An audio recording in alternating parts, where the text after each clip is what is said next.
ఎలక్షన్కి ముందు మాత్రమే వాళ్ళకి డ్రైవర్ గుర్తుకొస్తాడు. ఏదో దొంగ హామీలు ఇస్తారు, నేను అది చేస్తాను ఇది చేస్తాను, నేను అధికారంలో వస్తేగిన అని దొంగ హామీలు ఇచ్చి అధికారంలోకి వచ్చినాక డ్రైవర్ని మర్చిపోతారు. మనకు కలిసే కూడా అవకాశం లేని స్థాయికి వెళ్ళిపోతారు వాళ్ళు. అంతకుముందు మన చుట్టే తిరుగుతూ ఉంటారు, మన దగ్గరకు వస్తూ ఉంటారు ఓట్లు అడిగేకి. గెలిచినాక మనతో కలవరు. వాళ్ళకి మన గోడు వినిపించుకుందామంటే కూడా వాళ్ళు మన మాట వినరు. ఇప్పుడు విషయం ఏమంటే, ఇంత సుత్తి కొడుతున్నారని అనుకోవద్దండి. విషయం ఏమంటే, నేను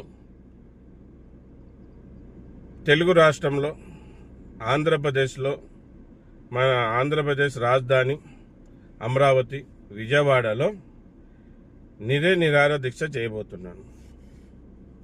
నేను అక్కడ నిరసన తెలియజేయబోతున్నాను. మన రాజధానిలో నేను దీక్ష చేయబోతున్నాను. ఆ దీక్షకి మీ అందరి సపోర్ట్ అడుగుతున్నాను. మన డ్రైవర్ అన్న సపోర్ట్ అడుగుతున్నాను, మన డ్రైవర్ యూనియన్ లీడర్ల సపోర్ట్ అడుగుతున్నాను. చూడండి, మనం అనేక రకాలుగా ధర్నాలు దీక్షలు చేసింటాం. ఇది అన్ని దానిలోకి భిన్నంగా చేసే